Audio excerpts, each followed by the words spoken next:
Alright, welcome to another video. We are working on a Gibson Firebird Clone, which is going to be going down to Mexico City. Here are the components that we have to work with. This is a no-name brand kit, although the quality is very nice. The body is mahogany. Nice routing on it. I was very happy with it.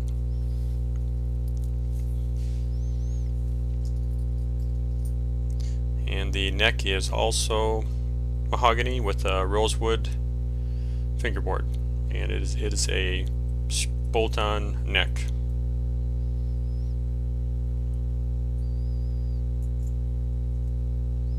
So we'll keep you filled in on the progress. I'm going to try a couple of different items with this guitar and see how it works out.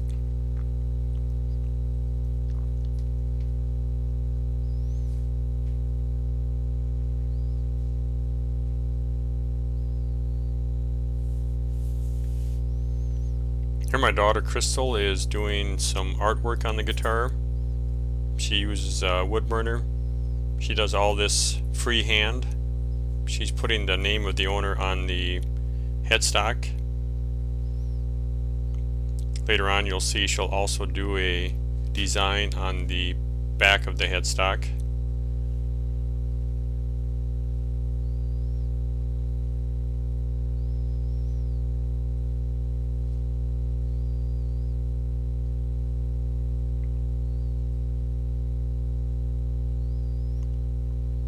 She is also going to, on the back of the guitar, do an exaggerated map of Minnesota and United States and Mexico.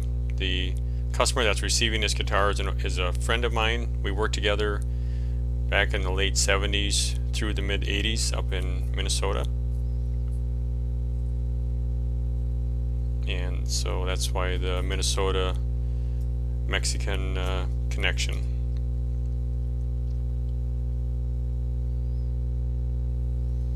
There she's doing some work on the back of the guitar. You can also see I have the circular patterns routed out. I'm going to drop in some birch circles with owner's name on, and birth date, and his wife's birth date, and the day they were married, and also a couple of circles for their two children. A couple of months ago I took a knife making class and picked up a couple of ideas there that I'm going to try on this guitar. For one thing, we used the wood that we used was birch, but we used leather stains for the color, and then we also finished the handle off with a mixture of boiled linseed oil and beeswax, and we heated it up hot and applied it. So I want to try that on this guitar. I have seen other videos of people using leather dyes for wood. The nice thing is they have a very large variety of colors. I picked out 8 colors to start with, and so on this particular guitar I'll be using black, buckskin, and mahogany.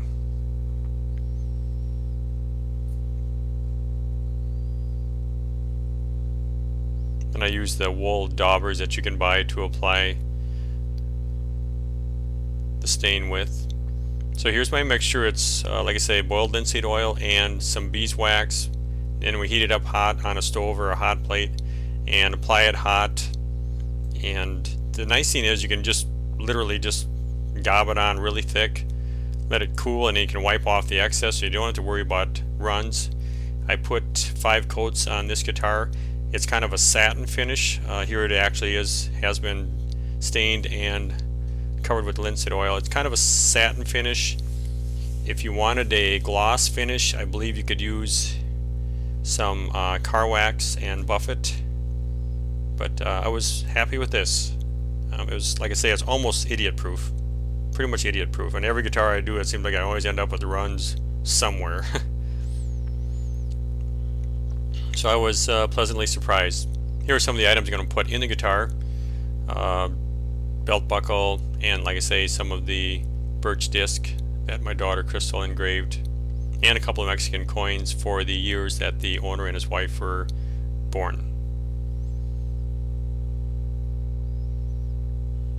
There's the headstock. I have the tuners on. Use mahogany on the front side. And on the back side I use buckskin. And on my necks I use Birchwood KC True Oil, which is a gun stock finish. But I put about 6 coats on. Usually the last 2 coats I will wet sand with 1000 grit sandpaper. You get a really nice slippery soft feel. Here I've got the wiring done, pickups installed, and the post for the Tune-O-Matic bridge and stuff.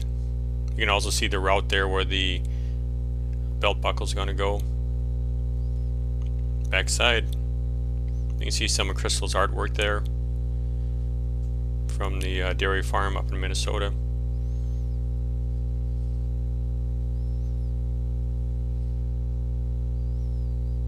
Here the guitar is pretty much assembled. I assembled the neck to check the string alignment and everything because I'm going to disassemble it with the neck removed to get it down in my luggage.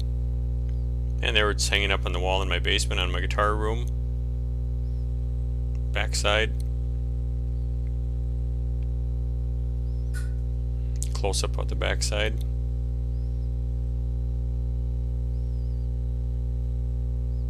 I also have some hat pins in there. There's a close-up of some of the birch discs that I put in. I have a Minnesota hat pin and a Corona beer and a little Mexico hat pin. Back side of the headstock and some of Crystal's artwork. Front side of the headstock. There's our International Harvester belt buckle. Then there's Crystal's artwork on the selector switch. Nice guitar, nice kit. I was very happy. I've had some kits that are kind of iffy, but this one here was very nice quality. There you can see I also engraved the neck plate.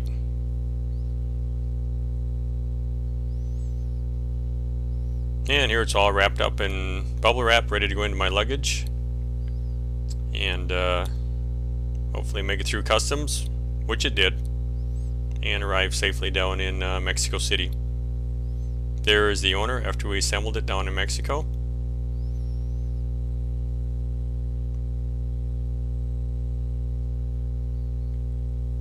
And the owner and his wife, Mariana. And this is my nephew Glenn, and the owner Louis, and myself. Thanks for watching.